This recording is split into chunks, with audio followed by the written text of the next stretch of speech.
Na aula de hoje vamos tratar sobre o fenômeno religioso segundo a concepção de Viktor Frankl.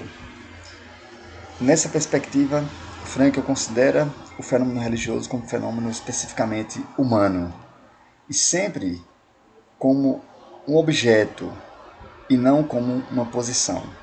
Ou seja, na perspectiva de Frankl, a religião nunca pode ser um posicionamento pessoal do pesquisador, do logoterapeuta, nem muito menos uma postura proselitista, posto que o fenômeno religioso é apenas um objeto de estudo, de investigação da análise existencial de Viktor Frankl. Então vamos encontrar as três colunas de Frankl embasando toda a sua teoria, toda a sua concepção de homem e de mundo. A liberdade da vontade, a vontade de sentido e o sentido da vida. Como liberdade da vontade, a primeira coluna, encontramos então o homem como um ser consciente. Desde Husserl encontramos então que toda consciência é consciência de algo. Então, para Frankl também é fundamental a consciência psíquica para poder acessar a consciência noológica. Em outras palavras, é necessário estar consciente de algo, consciente da minha área de possibilidades, para que eu possa então acessar a minha consciência noológica, que aponta sempre para o dever ser ou o poder ser mais adequado para a situação ou naquela situação, naquele momento. Então, para Frankl, a liberdade da vontade leva então o ser humano a ser responsável. É o ser que responde às demandas que ele recebe da sua própria existência, na sua própria condição em que se encontra. Nessa perspectiva, Frankl ainda pergunta: eu não sou livre de, mas sou livre para. Mas também o perante o que eu me sinto responsável. Essa é a liberdade da vontade que Frankl está adentrando em sua teoria, na sua perspectiva e na sua análise existencial. Assim sendo, a liberdade da vontade sempre tem um perante quem, além do perante o que eu preciso descobrir, o perante quem eu me sinto responsável. Nessa perspectiva, vamos encontrar várias respostas. E Frankl tem uma liberdade e um respeito por todas as respostas do ser humano, contanto que ele tenha um perante quem e um perante o que eu me sinto responsável.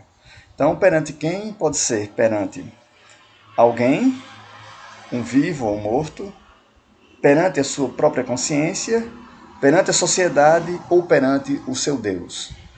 Aquele que responde, que se sente responsável perante o seu Deus, Frankl considera o homem religioso. Aquele que se diz responsável perante a sua própria consciência ou perante a sociedade, Frankl considera que é o homem não religioso. Ou pode ser também um homem religioso, também, que ele se considera responsável também perante a sociedade e também perante o seu próprio Deus. Tá? Não são dados excludentes ou respostas excludentes. Né? Então, Frankl compreende, além da liberdade da vontade, uma vontade de sentido.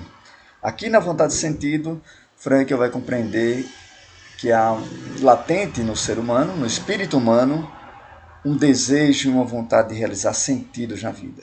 Então, se há um sentido, Frankl também compreende que deve existir uma vontade de sentido. E, ao mesmo tempo, se há uma vontade de sentido, deve existir também um sentido na própria existência. Assim, o que o ser humano deveria suportar não é sua incapacidade de dar sentido ou suportar a ausência de sentido na vida. Né? Para Frankl, o ser humano teria que suportar a incapacidade de compreender, em termos racionais, o fato de que a vida tem um sentido incondicional. Né? Então, Frankl compreende, né, a sua teoria, a sua logoterapia, como uma crença incondicional no sentido incondicional da existência. Então, é necessário essa compreensão da teoria. O ser humano não deveria suportar que a vida não tem sentido e por isso deveria atribuir sentidos à vida, ou o sentido da vida é suportar sua ausência de sentido, como a teoria de Albert Camus vai compreender a perspectiva da filosofia do absurdo. Né? Para Frankl, então, há um sentido incondicional que não pode ser apreendido pela própria razão. Por que não pode ser apreendido? Porque o Logos é mais profundo do que a razão. Então, essa é a dimensão da vontade de sentido na perspectiva do homem religioso. Se não pode ser apreendido pela razão, há duas formas de apreensão desse Logos: pela fé ou pela intuição. O sentido da vida é a visão mais ampla da teoria de Frankl, da sua análise existencial, e vai compreender três perspectivas, então. Vai abarcar três perspectivas: o sentido na vida, ou seja, o sentido do momento, o sentido do aqui e agora; o sentido da vida na sua totalidade, ou seja, na minha existencialidade do início da concepção até a minha morte. O ser humano configura um sentido na vida. É quando o tapete vai se desdobrando e formando, então, uma imagem que vai ser percebida ou captada apenas no seu desdobramento, na sua totalidade.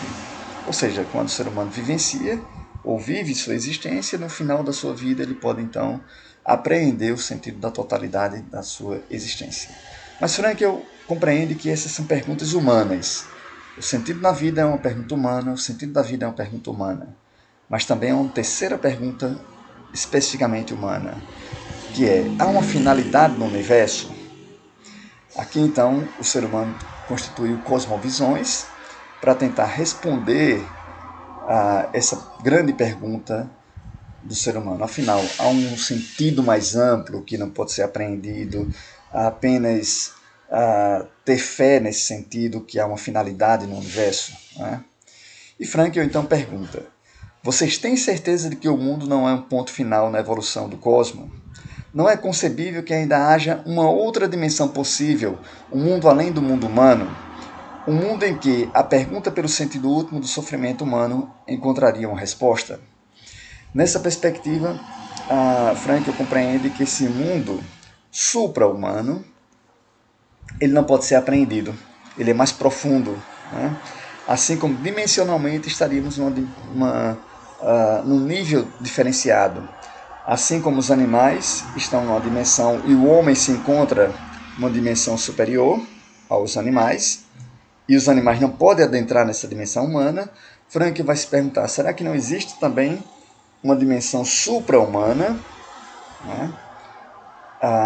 Nessa perspectiva, Frankl compreende que o homem religioso é similar a essas dimensões, quando ele dá o exemplo do cão ou cachorro que vai ao veterinário e recebe uma injeção dolorosa. O que ele faz então? Ele olha para o seu dono com confiança, porque ele não consegue compreender o sentido do seu sofrimento. Onde está o sentido? Numa dimensão acima, que é a dimensão humana. Ali sim, nessa dimensão, há uma resposta do sentido do sofrimento do animal. Então, nessa perspectiva também, transpondo essa perspectiva, essa analogia para o ser humano, também não estaríamos nessa dimensão humana que não consegue adentrar numa dimensão supra-humana. Para Frankl, essa inquietação que há no coração do ser humano é especificamente do homem religioso, né? Homem religioso que se pergunta qual o sentido do seu sofrimento, que não encontra uma resposta racional e apenas pode intuir que há um sentido, embora não pode ser apreendido. E só pode então ser compreendido por meio de sua fé. Bom, nessa perspectiva, como Frankl trata a religião e a religiosidade como objeto de estudo, e independe de qual religião, ele não está direcionando para uma religião ocidental ou oriental. E ele compreende que em sua volta pela Ásia, não é? Na Índia e no Japão, ele o fez ver que o que ele dizia eram antigas verdades que podiam ser encontradas nos Vedas, no Zen e nos escritos de Lao Tse. Isso então foi um relato da sua experiência ao dar conferências, tanto no Ocidente quanto no Oriente. Frankl escuta que as pessoas se identificam com a sua compreensão de homem e a sua compreensão de mundo, que era familiar também para essas culturas dos Vedas, nos Zens e também nos escritos de Lao Tse. Bom, Há uma diferença, então, Frankl está na dimensão da psicoterapia. Há uma diferença entre a psicoterapia e a religião. Frankl compreende que a psicoterapia, então, tem por finalidade a cura da alma, enquanto que a religião tem por fim a salvação da alma. Então, os objetivos são distintos, né, e não podem ser confundidos. Enquanto a psicoterapia cura a alma, a religião cuida da alma no sentido de salvar a alma. Né? Então, temos uma dimensão diferente. São dimensões ontológicas diferentes entre a psicoterapia e a religião. Mas, de vez em quando, por consequência adicional, há um alívio psíquico também ao expressar a sua religiosidade. Né? Então, o homem religioso também pode sentir esse alívio psíquico, onde, então, os estudos em espiritualidade e saúde vão adentrar nessa perspectiva de cura da alma por meio da religião. Né? Apenas para a logoterapia deve ser um efeito colateral e não uma intenção final, porque a intenção final da religião é a salvação da alma. Já por sua vez, na psicoterapia, pode ocorrer também uma descoberta de uma religiosidade inconsciente. Então, essa religiosidade profunda que foi recalcada, que foi reprimida, pode emergir também no contexto terapêutico, mas apenas como uma consequência adicional e não como um objetivo final da psicoterapia, posto que a psicoterapia tem seu objetivo em curar a alma, em cuidar da alma. Essa palavra cura tem no alemão também o sentido de cuidar da alma. Né? Bom, assim define então a religião segundo a logoterapia. Primeiro, não há nenhuma novidade, como outros teóricos também definem as religiões como um sistema de símbolos. Então, esse sistema de símbolo que ajuda o ser humano a se comunicar com o transcendente. Né? Então, essa é a definição de religião, um sistema de símbolos. Seriam símbolos para algo que não pode mais ser aprendido mediante conceitos e depois pode ser expresso em palavras. Né? Então, o símbolo ajuda nessa relação com o transcendente, porque não é aprendido de forma racional. O símbolo não é racional, a dimensão simbólica do ser humano nem sempre é racional. Né? E aquilo que não se pode expressar em palavras deve ser simbolizado. Né? Empregar símbolos, então, é uma característica da condição humana. É uma condição humana o emprego dos símbolos. Né? Então, as religiões também têm algo de humano e é esse algo que Frankl está analisando. Né? Frankl não está analisando a perspectiva do transcendente, sim a perspectiva do ser humano em simbolizar o transcendente. E, por fim, a definição de religião para Frankl seria a realização de uma vontade de sentido último. Então, descobrimos que Frankl compreende o ser humano, todo ser humano tem uma vontade de sentido, e o homem religioso, além de ter uma vontade de sentido, ele tem uma vontade de sentido última, que seria, então, especificamente do homem religioso. O símbolo, então, é compreendido como um auditório, um grande auditório que o ser humano, quando está interpretando, sempre está interpretando perante alguém, diante de uma plateia. Mas quando ele está representando, há um grande buraco negro, porque as luzes ofuscam a percepção da plateia. Então é assim a experiência do homem que está interpretando no auditório. Assim como o homem ou mulher comum age quando confrontado com um incognoscível, aquilo que não pode ser aprendido por meio da razão, por meio de uma consciência imediata.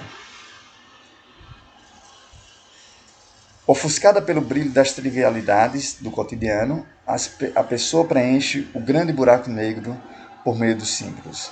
Então se tende a simbolizar aquilo que não pode ser compreendido racionalmente.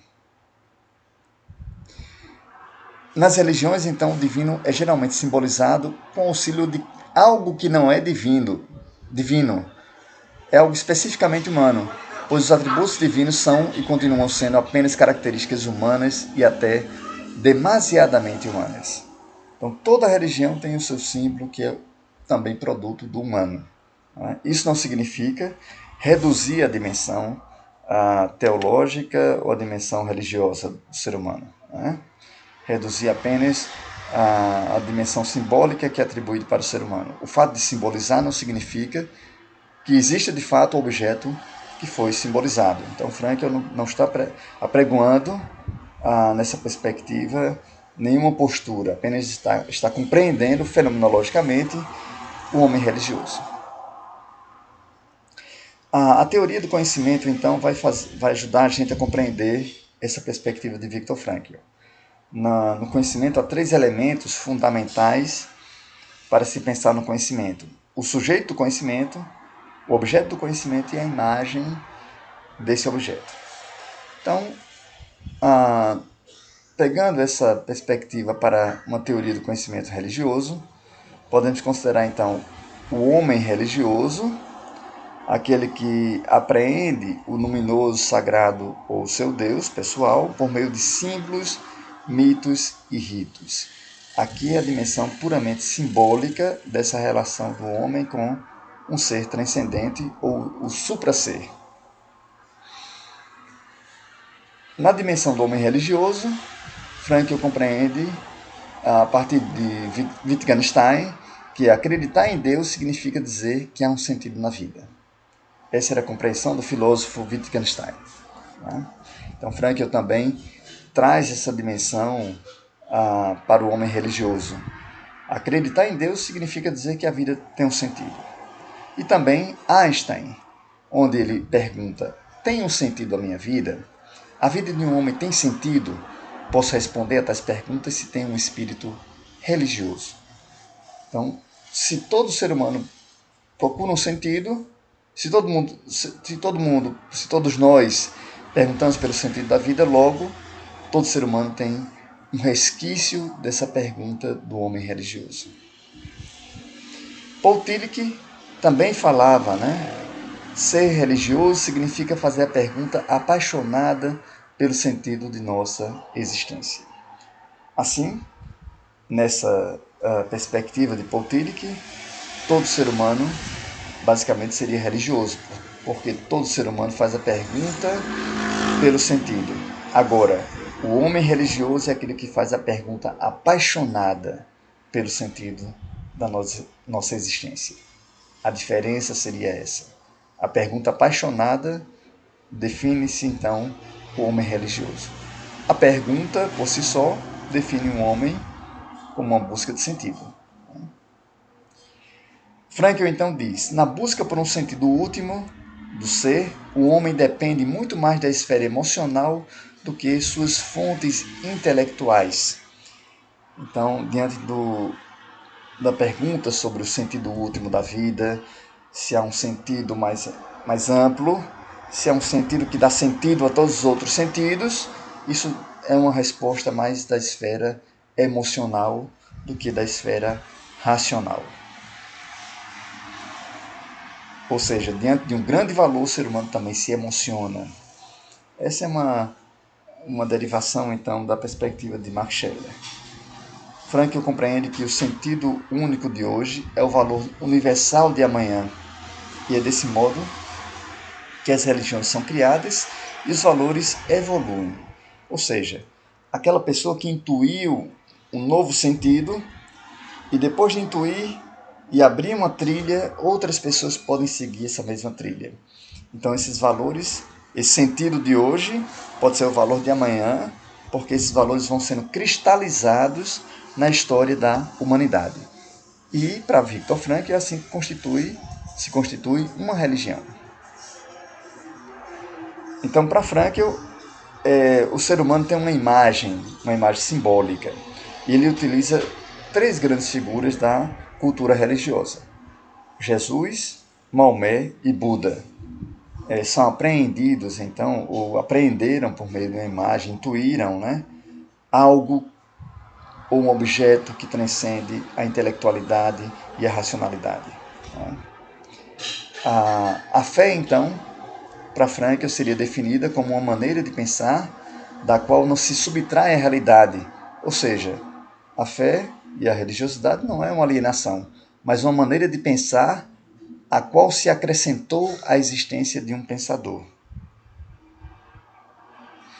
Nesses termos, então, temos uma relação homem e mundo. O homem é um ser no mundo, está lançado no mundo.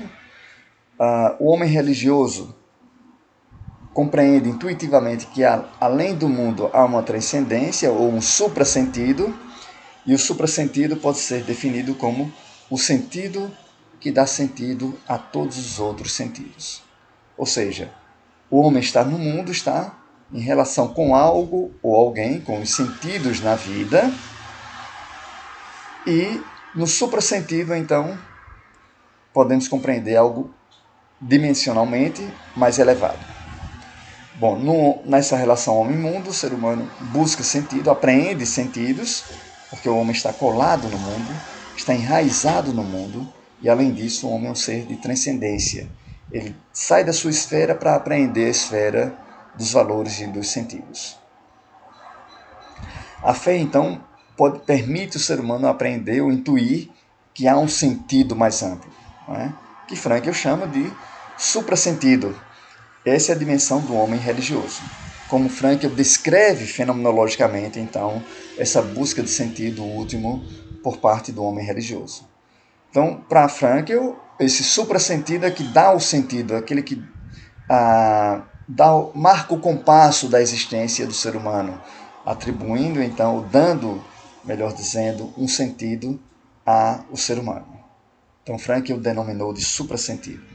É um sentido mais amplo, que daria um sentido à vida, ou uma missão à vida do homem religioso. Então, nessa relação, Frankl, vamos sintetizar nessa figura, né, da teoria do conhecimento, a religião como sistema simbólico, símbolos, mitos, para apreender aquilo que não pode ser apreendido eminentemente pela razão, como luminoso, sagrado ou Deus. O homem religioso, por sua parte, é caracterizado por um ser humano que simboliza, né? E as religiões, por fim, são símbolos mais universais. É caracterizado como símbolos universais. O divino geralmente é simbolizado com o auxílio de algo que não o é, pois os atributos divinos são e continuam sendo apenas características humanas e até humanas demais ou demasiadamente humanas. Então, todo símbolo também caracteriza uma dimensão humana. Há algo de humano também ao simbolizar o transcendente. Nessa perspectiva, amo, Deu, ergo Deus, est, argumentando que aquele que se ama é anterior à ação de amar. Se eu amo, logo existe algo ou alguém para amar. Esse é o pressuposto de Viktor Frankl, e Frankl vai se centrar nessa dimensão humana. Se há uma relação de unidade entre o homem e o mundo, deve também ter uma relação de unidade entre o homem, o mundo e a dimensão do suprassentido. Né? Frankl, então, compreende sempre, né, o seu raciocínio vai ser uma compreensão de unidade entre uma unidade antropológica ou uma unidade entre o homem e o mundo, e também uma unidade entre o homem e o suprassentido. Logo, se ele ama Deus, Deus deve ser, Deus deve existir. Né? Esse é um argumento, então, para o homem religioso. A verdade, então, seria para Frankl a sinceridade da fé. Né? Ou seja, a autenticidade, a sinceridade com que se professa uma fé específica, com que se vive sua fé. Então, isso atesta a autenticidade de uma religiosidade autêntica e saudável. E ela se constitui, se expressa por meio de símbolos, porque só podemos acessar o transcendente ou dialogar com o transcendente por meio da dimensão simbólica. E os símbolos são dados, né, pela cultura religiosa, onde o ser humano está inserido. Ou seja, não precisa criar novos símbolos. Cada religião apresenta o seu conjunto de símbolos e o ser humano, então, apreende esses símbolos para dialogar com o luminoso, sagrado ou seu Deus. Então, nessa relação, o homem religioso se vê como criatura, e se é criatura, ele compreende, então, que há um Criador. Essa é a imagem do homem para o homem religioso. Né? ele é a imagem do seu Criador. Logo, ele se via como uma criatura. O que acontece então nos tempos atuais? O homem não se vê mais como criatura, mas sim como criador. Logo, ele é a imagem e semelhança da sua própria criação, ou seja, a imagem e semelhança da máquina, que é a criação, uma criação humana. Nessa perspectiva, Frankl então vai compreender que a religião nos dias atuais estaria sendo reprimida. Há uma repressão, há um pudor em falar que a vida tem um sentido. Essa é a repressão religiosa, e não mais uma repressão da sexualidade, como foi o tempo de Freud. Então, para Frankl, nessa compreensão, né, da repressão da religiosidade, ele diz: todos nós temos fé, pelo menos no sentido mais amplo da palavra. Por mais reprimida e soterrada que esta fé possa estar, ela pode ser compreendida como uma fé inconsciente, ou uma fé no sentido, né? Não só a fé em Deus, mas a fé que há um sentido incondicional na existência. Para Frankl, então, ele compreende que há um inconsciente religioso.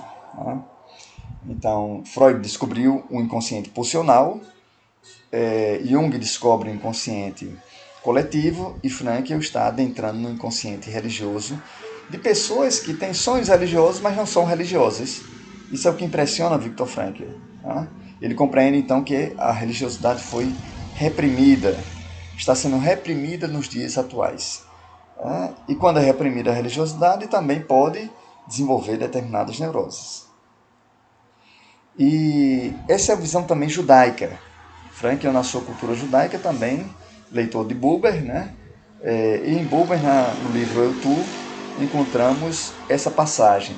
Se lê numa linguagem mítica judaica que o homem conheceu o universo no seio materno, mas que ao nascer tudo caiu no esquecimento. E esse vínculo permanece nele como uma imagem secreta do seu desejo. É a nostalgia da procura do vínculo cósmico do ser que se desabrocha ao espírito com seu tu verdadeiro. Então essa é uma imagem, né, mítica judaica. Ele já nasce com toda essa linguagem, essa espiritualidade, e ao nascer cai no esquecimento. E essa nostalgia da procura desse vínculo, desse religar com o cosmos, que busca o homem religioso. Então, para Frankl, o ser humano já nasce imerso na cultura religiosa. Assim, como a linguagem, os símbolos religiosos são herdados pela tradição religiosa. Então não se precisa inventar mais o simbolismo. O homem se liga ou se religa com o transcendente por meio da dimensão simbólica, que já é dado na sua própria cultura religiosa. Ele nasce imerso nessa cultura. Ele não cria símbolos, ele já é inserido nessa dimensão simbólica. Em seguida, a pessoa se constitui dentro do ambiente religioso-cultural, recebendo de suas primeiras imagens religiosas o que seria a religião primordial, aquela religião mais arcaica ou primordial do ser humano, a qual se constitui em uma fé infantil e, por esse motivo, ingênua. Nesse momento, ele constitui uma ingenuidade, uma fé infantilizada. Obviamente, nesse primeiro momento, essa primeira paisagem cultural que ele vai recebendo. Posteriormente, ela é reprimida. Na vida adulta, na adolescência, sobretudo, ela é reprimida, os sentimentos religiosos são reprimidos e se ocultam para a consciência. Em seguida, por esse motivo, quando a religiosidade emerge, estaria mesmo relacionada a vivências infantis, porque naquela primeira paisagem ela era infantilizada. Depois, na vida adulta ou na adolescência, foi reprimida. Quando emerge como uma vivência infantil. Nessa perspectiva, ele vai então adentrar no inconsciente transcendente.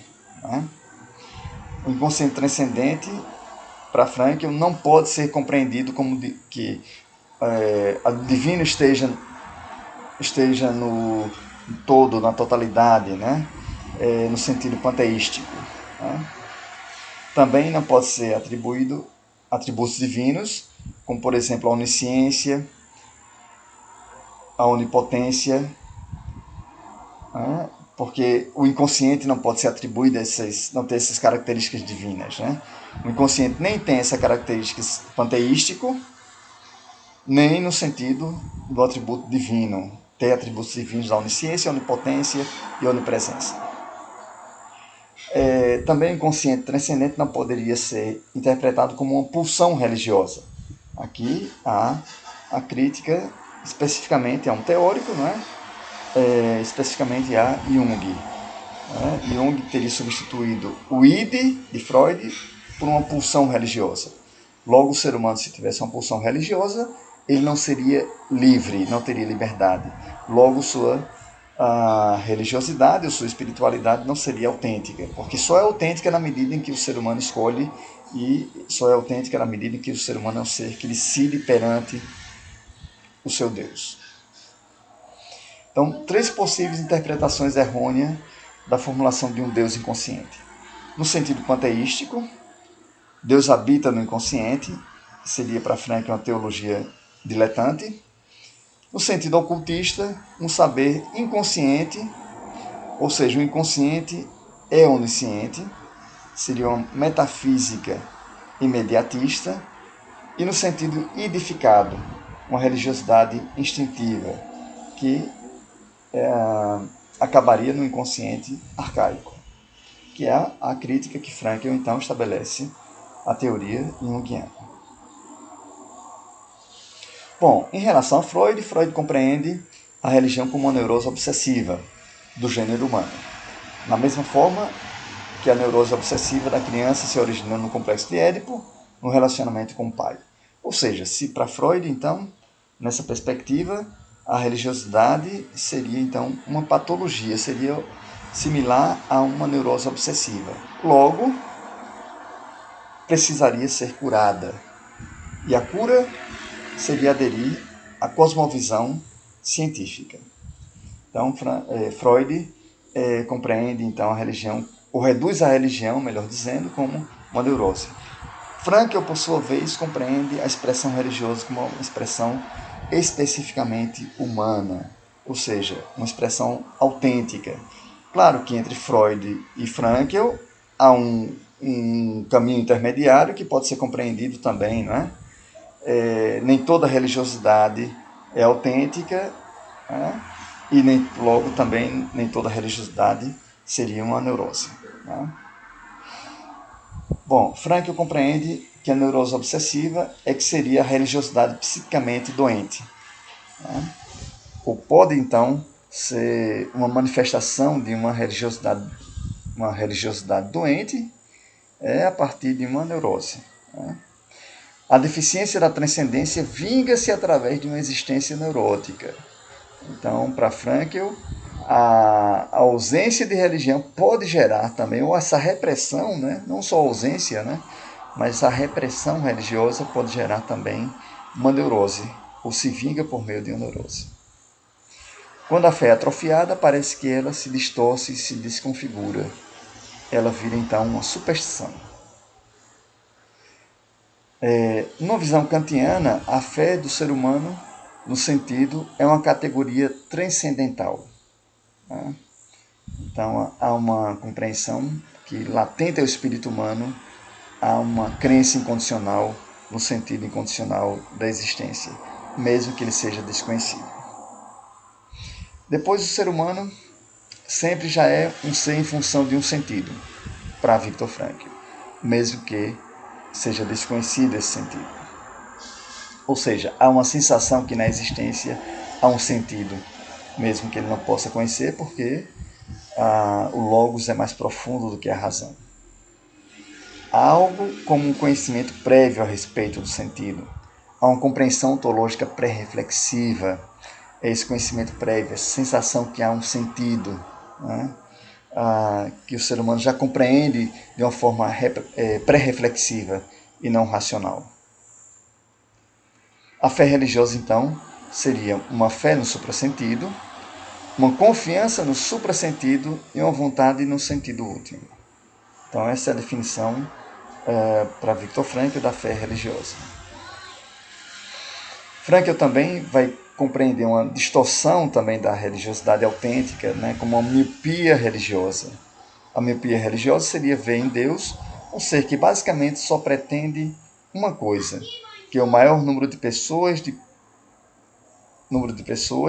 creiam nele, e ainda bem do jeito prescrito por uma denominação religiosa. Isso era um Deus mesquinho, então, e Frankl diz que isso não seria uma religiosidade autêntica, porque seria, então, uma miopia religiosa. Também, Frankl compreende que quem não se sente firme em sua fé se agarra com ambas as mãos em um dogma inalterável. Entretanto, quem está seguro de sua fé dispõe das mãos livres e as estende para os seus semelhantes, com os quais está em comunicação existencial. Isso então seria uma fé autêntica. A fé autêntica não se agarra aos dogmas, e sim a fé autêntica se manifesta na relação com um tu, ou nessa relação horizontal, né, entre o homem e o mundo, entre o homem e os seus semelhantes.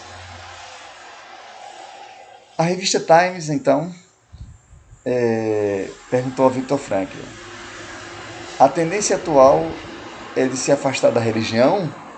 E Frankl responde: a tendência é afastar-se não da religião, mas daquelas denominações que parecem não ter outra coisa que fazer senão combater-se mutuamente e fazer proselitismo uma na outra.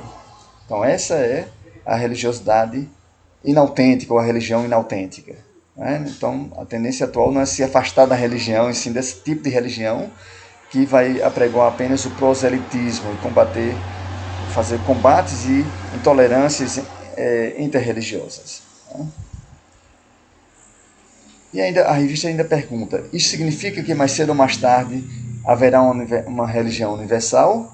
Frankl responde: ao contrário, não estamos caminhando em direção a uma religiosidade universal, mas antes para uma religiosidade pessoal, profundamente personalizada, uma religiosidade a partir da qual cada um encontra a sua linguagem própria ao voltar-se para o seu Deus.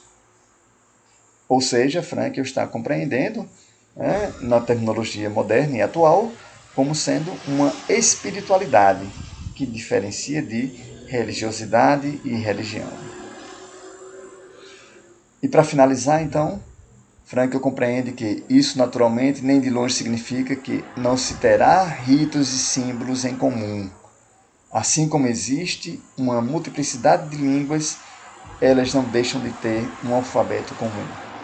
Ou seja, para Frankl, não há nenhuma uma língua superior à outra. Por meio da língua, o ser humano se comunica. Assim também, não há uma religiosidade superior. Por meio do seu símbolo religioso ou por suas crenças religiosas, você se comunica livremente com o outro e com o seu Deus pessoal. Então, de uma forma ou de outra, em sua diversidade, as diferentes religiões são como idiomas diferentes. Ninguém pode dizer que sua língua seja superior às outras. Em cada língua, o ser humano pode achegar-se à verdade. Assim também, como em cada língua, o ser humano também pode mentir. Então, essa é a compreensão de Frankl, uma compreensão de tolerância, uma compreensão de uma cultura de paz, uma compreensão onde o ser humano entra em comunhão com um outro ser humano, independente da sua raça, a sua religião e também da sua cor.